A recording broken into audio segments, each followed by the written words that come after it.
Welcome to a special holiday episode of Walking the Crossroads. I'm joined by Raven Firewalker and a really awesome friend of mine, Burt Johns, the chieftain of the Manaheim Kindred, to talk to us a little bit about Northern traditions, the wild hunt, and why this is such an important time of the year during Yule to take a look at our ancestors and take a look at what's going on with the divinity forms that interact with us in the dark time of the year. So welcome everyone. Welcome. Yeah. How are you, Bert?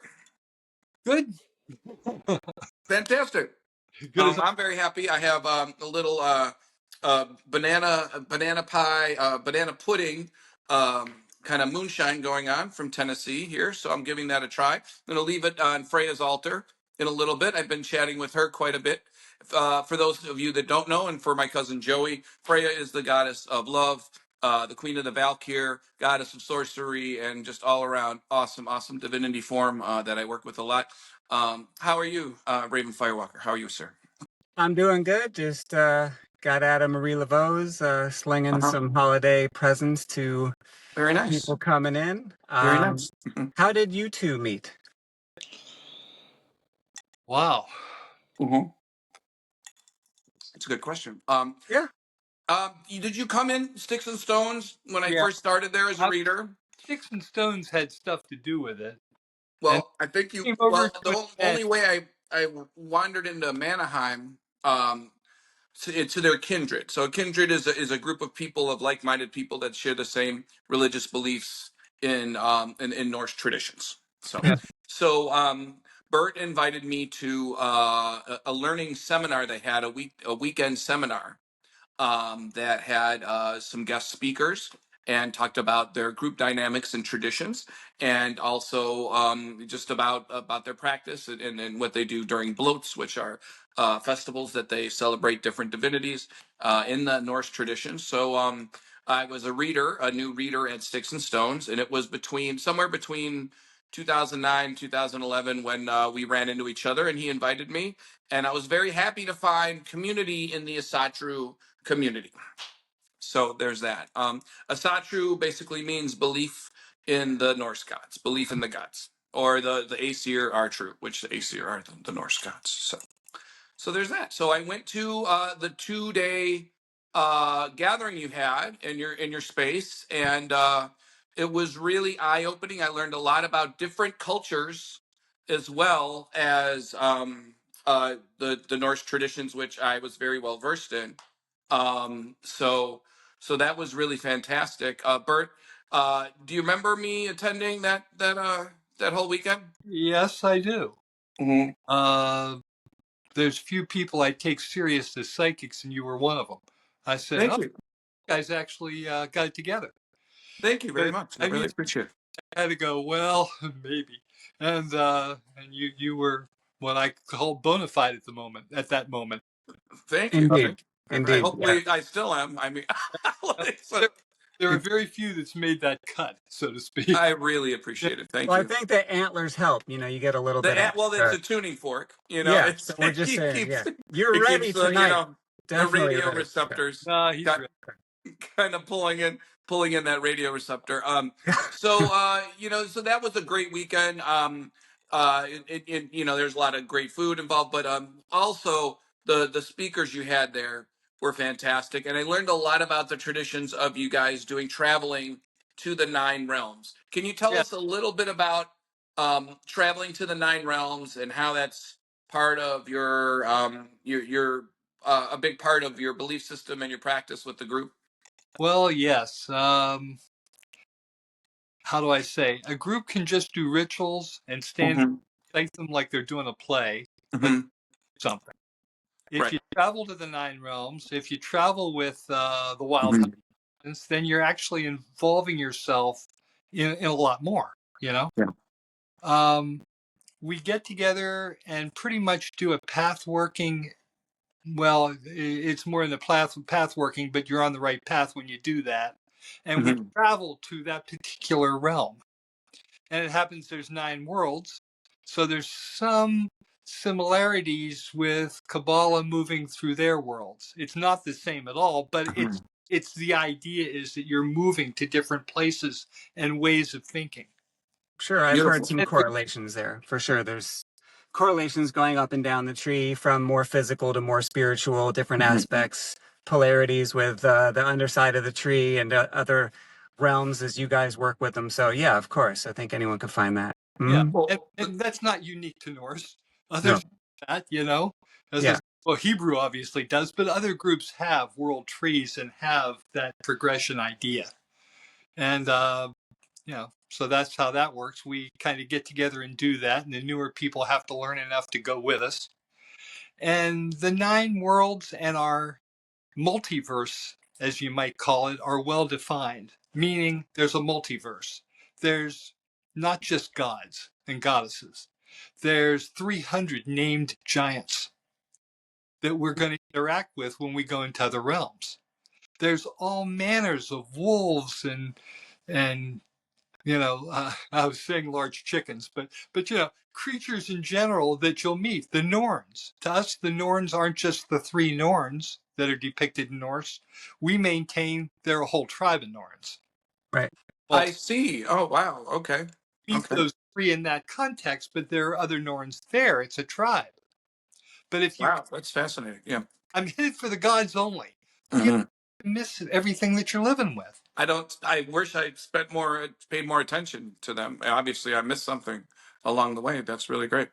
Jeez. Well, sometimes what the people are told is like these are representatives of that realm, but then when you actually get into it, you could find a lot of different characters and players within that matrix of reality. How about a question like this? Like, how would you go about in a group setting going to a particular realm? Like, what do you guys do exactly? That's actually a procedure. Should I say safe, honey? Yeah. There's something called safe or Seder, however you want to pronounce it. The IDR. They pronounce the D as TH, so it gets a little weird. Basically, that's, could I say, regular magic, kind of. For instance, say we're going to Hela's realm for some reason. This hell realm, and in Norse, hell isn't a bad place. It's just where you go and you die for the most part. Right. We would get together and do chants and do path working and do a host of things to bring ourselves to that realm as a group. Nobody comes with us who isn't us. So we don't have audience. There is no audience. Everybody's part of the game. We sing and chant somebody up to be on what we call the high seat or to be the seer or seeress. When they wear a cloak over, or they wear a veil over them to show that they are the nameless seeress. They're not the big show. I am the nameless seeress, I am here. And we chant them to that point, and then we ask them questions once we're determined that they reached another realm. They're we forth. But we take a path working first to get to Hela's gate. So we go to the world tree, and then we go through 2 or 3 worlds to get there. And that's it's a process. Then when you get to the entrance, you have to caution everybody. Not everybody goes, just one goes. So you guys that are sitting there, don't get carried away and go in. We're only sending one. Uh-oh.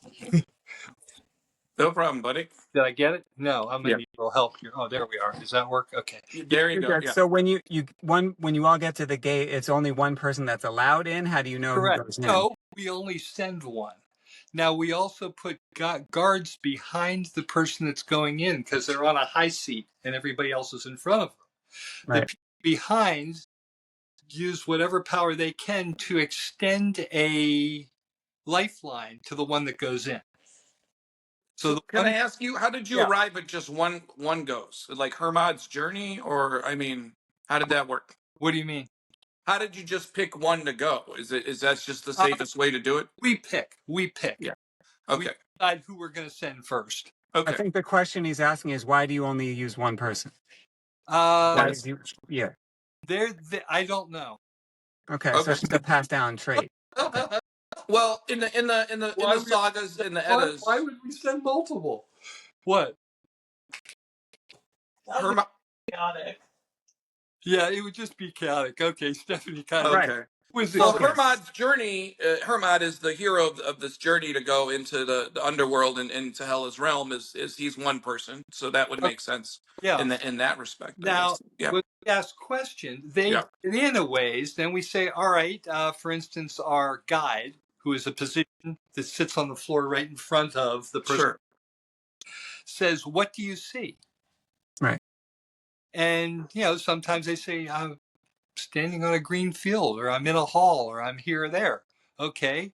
Are you ready? Yes. Then somebody comes up and asks a question.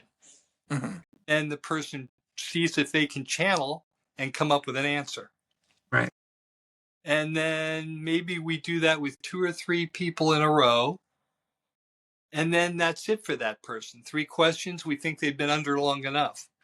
Right. We've Okay. been doing it for close to 25 years. The problem we have is when people go way under to do it, because we've spent enough time putting them under, coming back isn't always easy. Right. We make them, Yeah. can't just snap them out of there unless they're trance whatevers. But for the most part, you have to bring them back carefully. And then after we do, we switch positions and do a lot of the same thing. We do the same chants and things and put a second person up to answer questions. Once they've been on the high seat, they can't take another position. Because, Okay. but the idea is, for instance, for the room, you have 1 or 2 guards that kind of spiritual. Now, in our house, that's not particularly important, but other places it is. You have a person or 2 just to guard the circle to make sure we don't have any problems from the exterior. Right. But after we've got those questions, then we come back, and then we take the journey back through the worlds to get back to the beginning. Right. Okay. The world tree has very many little pathways or portals through it, right? So there's a way to kind of meander through there, and that's the thing. Fartwalker, you wanted to ask about how this you were raised in the craft of heathenry, or was it part of a tradition that you reached back from a young age to find, or how did that work? Grandparents were Pennsylvania Dutch, and they had runes on the door of their barn and stuff like that etched in. There you go. That up on the wall, but they said that's just for show. These are the ones that matter. Okay, and I was too little to know the difference, so I didn't learn anything like that. It's more that it was folk ways. It was ways they did. It was when my grandfather plowed the field in the middle, he'd make a circle and draw something in the dirt, which was a rune. But I didn't know what that was. I was too little to know. So I just knew he did something. And was it Fehus? I don't know. Oh, you don't know. You're too young to remember. I didn't care. I didn't know it. I was like, okay. Yeah, you're like, what kind of goofy stuff is that? Yeah. Yeah, I'm riding on the tractor. I know, And my parents were. And what I was told from as a little kid on is don't tell anybody what you are. And don't talk religion with Christians. So I avoided Christians until I was in my 20s. Because we talk, and Christianity would come up, and I'd just slide off and go to the bathroom or go get a beer or something. And I escaped it every time. I didn't have a problem. Right. And to me, I always say that with kids. I say, you don't have to tell people what you are. Especially if you know you're outnumbered. Don't say anything. Yeah, that's a good point. Yeah, that is a good point. We don't have to stand and yell how pagan we are, just, let people figure it out, I guess. I don't know. Well, yeah, it depends. Like if I'm at Walmart, I don't mention it to the cashier. But when people walk into where I work, I have a little bit more leverage to express myself in a very authentic way. But yeah, you have to kind of be mindful, I think, as spiritual workers and people of different faiths that aren't always understood. You have to be mindful where you live, what you say, what you wear. It all depends. That's why a lot of people move to New Orleans. This guy has a wizard hat he wears sometimes. There you go. Yeah. Hey, well, I owned my company 35 years. I started out in my basement. And of course, I hired pagans most of the way. So that meant I could say whatever I wanted because everybody's pagan around, so I'm okay. Right. But still, when I meet people, I usually have what I call Dungeons and Dragons cant, which means you use certain words that the person will know. So I'll say something like, oh yeah, Samhain's coming up. I mean Halloween. And Right. so I get a response. Right. It's, you know, and that nobody's going to react to that. They're going to go, "What's Samhain?" They don't care. But Right. knows will know. So you just try to use a word that might trigger for them if they're smart enough to say something. Sure. Well, I can say it was really nice to find community with you guys when I first got to DC, because I'd left, left New Orleans, and then after Katrina, and then it was nice to. There aren't a lot of Norse, or there weren't way back in the early 2000s, a lot of Norse pagans in New Orleans, and it was great to run into a group, and you guys were traveling. So you really opened the corridors for me to go, wow, I can go to Jotunheim. I could go, I could go see what it looks like there, and like really and feel what it is, like the cold feels like there or something, like really impressive. A lot of Norse groups don't do that. A lot of them are more historians. A lot of them I've heard that a lot of it's like sitting around telling stories, but not really involving an actual ritual. Right. And spiritual practices that are in the now. It's more about talking about what forefathers did or respect for the tradition, but it's not as much of the action. Right. And the communion, because that's kind of like how they say like gods and goddesses die when nobody worships them anymore. So it's kind of like how these groups are coming back, and groups like yours, like doing things like that in the community, keeping things vibrant and alive, because the temple only exists while you're praying in it. You know what I mean? And that's great. I agree with that. It's I think through the last 25 years or whatever we've been around, most of us, almost, I think all of us, came from the pagan community. Yeah. So we have the pagan mindset and the pagan way of life. So hence, go hang out with heathen groups, we're not quite meshing the way you might think we would. And heathen groups. So the word heathen was embraced and adopted by the Norse mystic community as a way to say that we are not just your typical pagans. We are not your typical polytheists. We have our own. It specifically says of the Norse and Danish and traditions based on the sagas and the Prose Edda and that sort of thing. So just for those of us that don't know. Right. Yeah.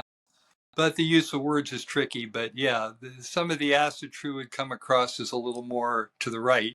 So we kind of went, well, let's call ourselves heathens. And a lot of the heathens just kind of tried to say heathen.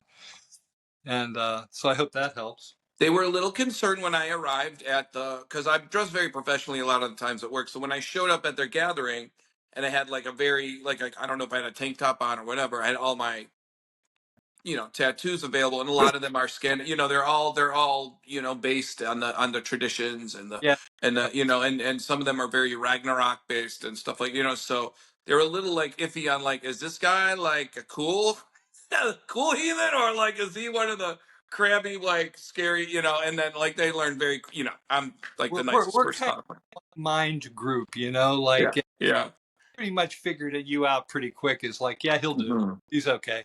You weren't saying the wrong things, shall we say? Racists don't do very well in New Orleans, I can tell you that. No.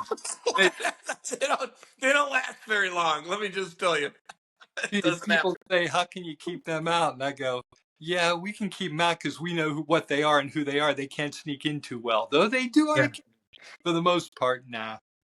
You just it is unfortunate because sometimes when folks come into the store and I see heathen markings, you're looking at runes, you're looking at different things. Yeah. And sometimes I just get a little bit of a vibe, and then I see some other tattoos. I'm like, oh, homie, why you gotta be that dude? Why you gotta be that Norse dude? Like, I can't stand those dudes. And I'm just like, I was, remember when I brought a lot of the runes into the store and then I started teaching everybody? Yeah. Well, not that store, but the Marie Laveau's House of Voodoo. Yeah, you're talking to me. Yeah, well, because see, we don't have a huge product line base for Celtic and Northern, stuff. We have some, but we don't have a ton. And with Darren being there and definitely being a big part of that, what do you call it? A revival. There's my brain. Yeah. So it was like a revival a little bit, and we all started getting more into it. I got my rune set, started reading about runes. I was like, hey, Darren, I think that's this one. He's like, good for you, buddy. And I appreciated that learning time. So I started to teach some of the cashiers how to read, and I'm like, study this and do this. so we could start to send messages back and forth to each other. Because I had a friend, Sarah, who's great. So she's a DJ, and she had all like the cyber dreadlocks and stuff. And shout Yeah. out to Sarah, but she's back in Cornwall. And she's from Cornwall, England. But she Wow. said they had a Loki stone, Burt, right outside, down the street from her. She would go and lay her hands on it all the time. How cool is that? So we used to talk about it all the time. And sooner or later, we're teaching everyone how to read runes. So then I Yeah, go that's back fun. to the reader room, and then there's a note in runes for me. I'm like, oh, good. Let me translate this. And it says, Darren farts in the reader room. So then We were only trying to report the news. That's all we were doing. Yeah. Tried. Then you're wondering, why did I teach people this? Yeah, like, Yeah. Well, now I'm in being trouble. you. Yeah. Yeah, Gotta now I'm watch in out. trouble. Sometimes it comes back to you being Those goofball. fried green tomato po' boys are tough on you. Yeah, they come back to indeed. get you. Yeah. I remember I was at a festival and a kid's got, I mean, the fellow has runes all up and down his arm. Mm-hmm. I looked and I read them and we're talking and another fellows and I go, oh, blah, blah, blah with your runes. And he looks frightened. And I'm like, what happened? So Yeah. this other buddy who owned a metaphysical store Sure. and says, well, he didn't know there was anybody that could read them. Yeah. You really didn't know anyone was out there that could read them? He didn't think anybody could read them. So he I know. well, It's tough when you see people that they just picked a bunch of stuff, and it's so if they have them in a line, like it looks like there's lines of text, and I'm like, that says nothing. It doesn't say anything. They're like, oh, it's supposed to say something. I'm like, It's yeah, a language. it's an alphabet. Yeah, it's a language. I mean, yeah. yeah, okay. Well, he done it right. He had good, but he just didn't. It was Yeah. words, but and he was just like, somebody could read it. I'm like, don't worry, it's okay. It's okay. Not a lot of people can, so it's all good. Yeah. And then J.R. Tolkien also used the runes for different doorways and things, and you can even see it in the movies. Like that's really fantastic, and they didn't change them. They're The spirituality of heathen can be developed well. That's why I was lucky when I hooked up with Stephanie, and she ran our rituals for all these years. And Stephanie is your Stephanie's wife. I'm sorry, and it's how do I explain the Well, we don't know who Stephanie is. My audience doesn't know who she is. So say Suna then for now. Yeah, it's how do you adding magic to a ritual? Okay. Making it a deep significance to what you're doing throughout the ritual. Okay. Right. Involving your audience in a more meaningful fashion. Sure. And she does all those things, and I've never seen other heathens do that at all. Right. We have a tradition dealing for years with a system that, she can make it interesting for everybody so people get something out of the ritual. I mean, as I say, people drive 5-6 hours to be there for a well, if you can galvanize the ancestral spirits of your tradition and bring people into communion with them just by being you, that's a good tactic to have when you jump in there. Yeah. It works. That sounds great. I want to say that I haven't met any heathens or Norse pagans ever that had the amount of knowledge and pure. There is magic is done, created, and breathed into life in their bloats, which are these festivals and gatherings they have. And I think it's really singular. So I do want to say that the Manheim Kindred, if you're in the DC area and you want to interact with the Norse group, just definitely really recommend.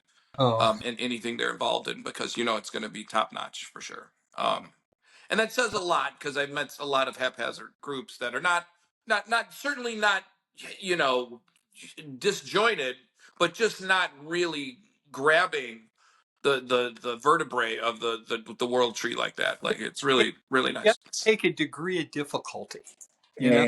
Try to do some things that are more of a stretch. 3/4 of members are women. We go magicians. We go for people we think are pretty good. Right. I mean, one for people that sit on the couch and say, "What do I do next?" We're looking for people that are interested, that'll study stuff. Right. Active participants in the culture. Yeah. Yes. Right. The last bloat I was at was for Scotty. Scotty is the goddess of the hunt and winter in the mountains, and she is also a half giant as well. So she represents the Jotuns, which are giants, and she represents the interaction between the giants and the Aesir, and how their relationship is. Not, I wouldn't say incestuous, but they are involved together.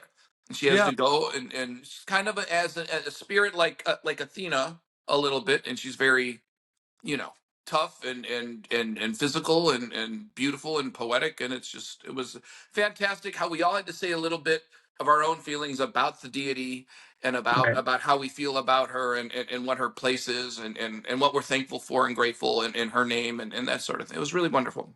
Okay. Yeah. Well, Yeah, that's a great way to build the saint in the living moment, you know. And Right. I always find that in any tradition, if you really say a spirit's name and they really hear it, you will feel them. And that to learn how to do that is a really amazing thing, to just tune in and speak the words. You're not just talking, you know, it's a different form of speech, and Right. that's a beautiful thing. To switch gears and to bring us to some of the things yeah. we wanted to talk about, the wild hunt is something that can happen anytime, but in the midwinter aspect or this time of the year, and connections to other traditions that came after it that kind of took bits and pieces of it. Um, how would you describe the wild hunt? I would like to know from your perspective what that is. I saw a quote by somebody named Susan Greenwood, who I don't know. And I liked the definition. I happened to just glance at. Primarily, the wild hunt primarily concerns an initiation into the wild, untamed forces of nature in its dark and chthonic aspects. Mhm. And I think Okay. that's what it is. Okay. You're trying to take a journey. Right. Yeah. So the reason I chose to kind of steer this episode a little bit in that direction is Mm-hmm. because what I have, and if you didn't know, this is Kurt Russell. What I have is a transcendental meditation coming up at Sticks and Stones on the 20th, where we combine the wild hunt and the dark part of the year. And she Yeah. said chthonic, but really that's a little menacing. Well, I don't find the wild hunt to be menacing. I don't We use Sonic anyway. Yeah, chthonic is like, okay, yeah. No, what Okay. I find it to be is men on horses led by a master of the hunt with a big horn, Uh-huh. okay, and who has also donning antlers and is riding across the sky chasing deer or reindeer or horned stags. Okay. Which honestly, if we think about that, it's happening at this time of the year and it's happening across the sky, and we're watching this band of animals and men flying across the sky chasing reindeer. So what does All that right. sound like? So what I do is synergize the wild hunt and the experience of it and the feeling blessed by it and being touched by it. And they also what, and we're going to talk a little bit before we say goodbye to you, which I really would like to talk a little bit about the this here and the dis here. Um, Sure. the gift giving aspects of this time of year and Uh-huh. receiving from nature and giving back to nature, and then I thread it all together with it ending on the sleigh with Santa Claus. So it's a combination of all three, and it's really beautiful. I've done it before at Mm-hmm. Sticks and Stones, and it really was quite nice. So if you are in the area and you want to really experience a guided meditation with a little hypnotherapy, which really puts you there, that's really what we're talking about. But so uh, to shift gears, what do you think about? Do you and Stephanie practice anything with the Nisir and the Disir at this time of year? And Well, can you start with telling us a little bit about either one and just for the layman, like if you didn't know. all right. Well, for one, there is, how do I explain? All right, there's two ways to look at it. One is there's a Mother's Night, which is, along with the 12 days of Yule, Mhm. is the night before, December Yeah, 122. I'm not sure which yeah, day it's considered, but it's where you give respect to your mother and your beautiful. that kind of thing. I Now, love that. we do it as a Disir bloat. Okay. We have a special Disir bloat. Was that last month or the month before? Last month? It- Okay, it's If you weren't paying attention, a bloat is an honorarium to whichever divinity form in the Norse tradition. Yeah. Or So the way to say it is a ritual and a potluck, like everybody else probably does. there you go. Yeah. But the ritual is there, and it's a little more substantial. Sure. This year, bloat that's to our female ancestors. And you're familiar with the phrase Disir being female ancestors, right? Yes. Or ancestors, the spirits. Yes. So what happens is the women in the group get up before the group and say, I am such and such, daughter of such and such, daughter of such and such, and they go back as far as they can. And we each do that. And then when we make toasts around the circle, because we do a toast system, which I hope you're familiar with. I know you are. The idea is that everybody gives a toast to a female ancestor. And you That's go, cool. Hail to my aunt, hail to my grandmother, hail to whatever, and we go all the way around with that. And that's more of a Disir bloat. As I said, other groups just do the 24th of December or whatever day they want to do. So can I ask you a question? So their ancestors, they're not necessarily gnomes. No, they're ancestors, spirits of, or other ancestor spirits. If you don't like your own family, other in general. We don't restrict that. It's the same way if somebody comes Norse, say you're another religion and you're familiar. Our system is that when we make our toasts, you simply say, hail to the gods of my host. Oh, I see. Oh, beautiful. That way you're not taking away from anything you believe at all. So comment on the gnome situation then. The gnomes that are on the islands, like from the Danish islands and the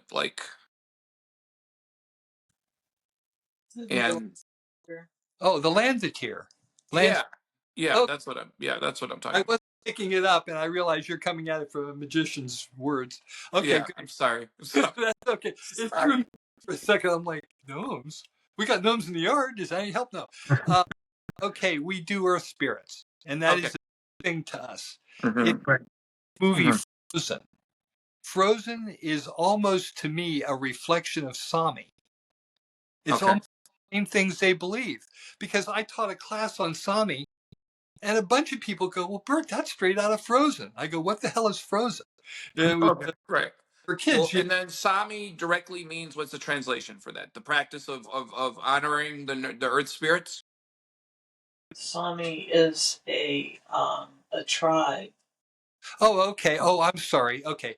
The Sami are people who live in northern Sweden. They're Laplanders, and they call them Sami. Okay. I was going, Sami has a meaning. That's so what I learned. I'm sorry. Go ahead. From attending bloats or just attending gatherings you've had was how to honor the different elves or gnomes that come, about having that you have to put the pat of butter on top of the porridge and the thing. Well, so I'm watching. So I have Spooky Sunday with my friends in Atlanta, and we're watching this movie called "There's Something in the Barn." So this family inherits this home, and there's a barn, and of course one of the gnomes lives in the barn, and then they try to give it some like old haddock or something, and then he goes crazy because they didn't give him the porridge and they didn't give him the butter, and he just flips out and calls all his friends, and they run amok and all this stuff. But and they get a little drunk too, and they go kind of crazy. But now, let me go back with land spirits per se, because it's a big thing. Okay. And even, how do you say, any geographical formation that we're close to when we're camping, we go over to it and take a moment to listen for spirits. Right. So beautiful. I do that too.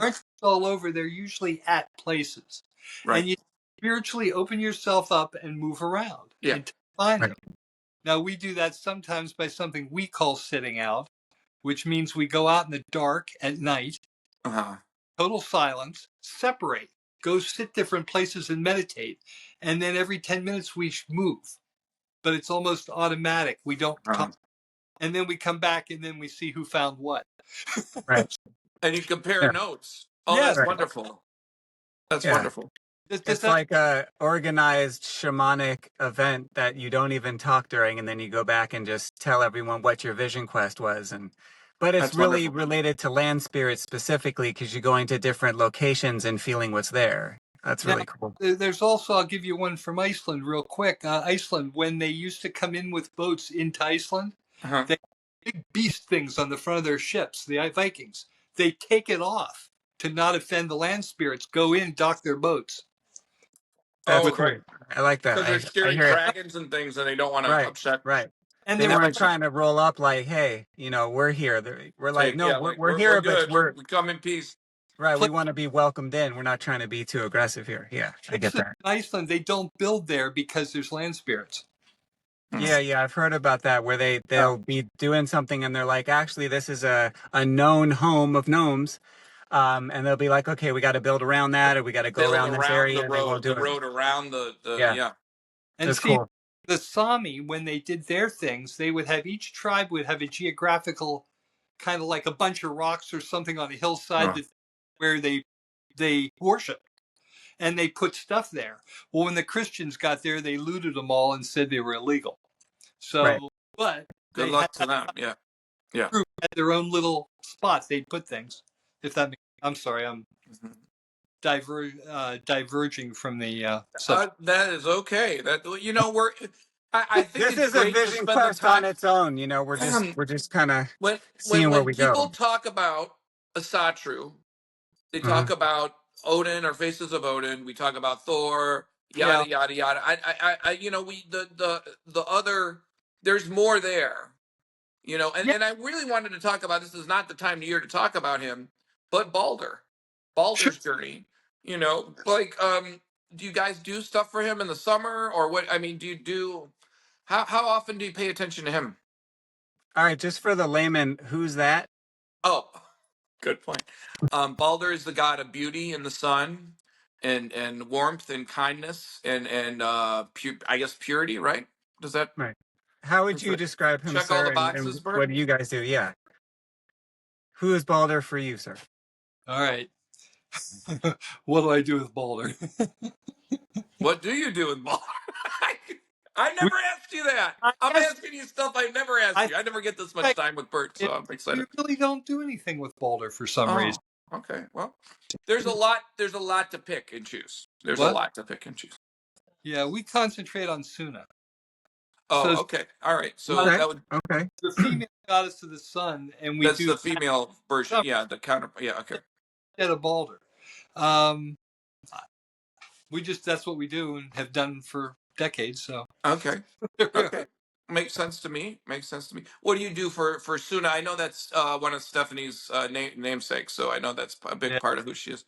What do you guys do to honor the sun and typical summers with all the things you can think of for it? Just kind of like light, and it's summer and it's great and all that. That does kind of cover it. Hey, can I get Raven to say something about himself? An intro. Maybe 2-3 sentences, Me? Oh, well, yes. You haven't said a thing, Well, yeah, I like to ask questions, and also this is a field that I am way less associated he knows a lot about with. a lot of West African. I work at a voodoo shop, dude. Like I work at a voodoo shop, and if we talk voodoo and we talk I know about the Norse traditions. I've had experiences with some of these things. But for myself, I'm Raven Firewalker, and I work at Marie Laveau's. I'm a channeler and a mystic and a healer and a rapper, and I do a lot of stuff creatively to invoke universal harmony between all things. That's basically my bag. Just a mystic trying to get down with it so everybody can get down together. That's my thing. If you were to translate it into heathenry, jargon, I would say he channels a lot of Odanic, like higher celestial Odanic stuff, and even Boar type stuff. Like going back to Boar, like that, like really high Allfather energy. Like he channels a lot of that stuff. I'm since I'm a general practicing magician as well. He didn't snow. It came across pretty well. Oh, it did. Oh, okay. Well, then there you go. Okay. The case was good, but Okay, yeah. I feel like the way that I view things, sometimes what Darren will say is that I'm seeing it from the clouds, like Obatala in the Voodoo traditions, like the more celestial or cosmic viewpoint, and not as caught up in the earth plane physical chaos. Kind of seeing things from a perspective of where we end up and not what we're going through. So I just kind of have a lot of that pull towards the unknown and to the never ending of what we are, and whatever you can call that or argue about is fantastic to me, but I don't care. So I just do that. Well, you asked the right questions. I think that's what got me on the right wavelength with you. Nice. I appreciate that. And I'm a little more terrestrial than he is, and he looks at a bigger picture. I think that's because he's a Sag, too, as well. So that helps. Well, Darren, you're tremendous, and you're trying to keep us together here, so go for it. I do the best that I can, and I really appreciate you kind of giving us a window. Is there something that you'd like to share with people that don't know a lot about Asatru groups or might be interested in them, that they should maybe pay attention to as far as what they should, learning or things that they could do to kind of get their heathenry practice kind of started in a positive direction? I would say, as you look to heathen groups, like anything else, it's by listen to the group. If they have that spiritual feeling that you can say, man, I become a better person through knowing these people, I'm in a good spot. If you're not, you cut and run and go find another group. Have you often found, even this is a good thing to say to people who are looking for groups, because sometimes you can get a vibe that the power structure is headed only towards certain people in it, and they're utilizing everybody to build that for themselves, and it's not about the whole circle. And if you find some like that, tell them to leave you alone and go find people that really work all together, and that everybody's cup is filled when you're done. I think that's a good way to look at it too. Well, a group that treats its people the same, kind of. That there is no hierarchy where the rules don't apply to the top 2 or 3, but the rest of you, blah, blah, blah. Yeah. You really need a group where everybody's kind of trying to learn, trying to work together, aiming toward a common goal without trying to have power over. Yeah. Is that, I agree. I agree 100%. And it's hard to do, but they're out there. And you and the Manheim Kindred are definitely an example of such a group. And we're blessed to have you in the DC area when I'm in that area, which I will be in less than 4 days or so. So if you want to come see me, I'll be at Sticks and Stones from the 18th through the 20th, and then on the 26th through the 27th. So please come see me. Thank you, Burt, for being part of Walking the Crossroads. Today's a wonderful episode, and people are going to know more about the Northern traditions. I think it can only grow. There's kind of an Advent or an Aquarian sort of look at like what else can we learn, because it isn't all buried knowledge anymore. Like we're going to grow and learn from the Aesir and from the Vanir. And one thing I would say about that, just to top it off, is that I do really feel that the era of heathenry and of voodoo and of witchcraft, there's so much beauty, like you said, that's of the now. There's so much vitality and interconnectivity coming between all these groups, and I think that can form a magical, kind of like a magical expansion that could really, really change how we live together. And I think that is very important to see in these groups ourselves, to see all these other people as us, and to know that they're working with a lot of the same energies, calling them different things, and that we can all talk about it. I think that's a dope thing to say. Yeah. No, that's... Well, with Darren as an ambassador, we'll do fine. Oh, indeed. Thank you, Burt. Okay. Yes, sir. All yes, right. sir. And don't forget to like and subscribe, and we'll see you next time. I'll come over and see you. Yeah, we'll hang out. Please come over. I'm looking for you. Come visit, and we want to see you at Sticks and Stones anyway. And we will see you again next time on Walking the Crossroads.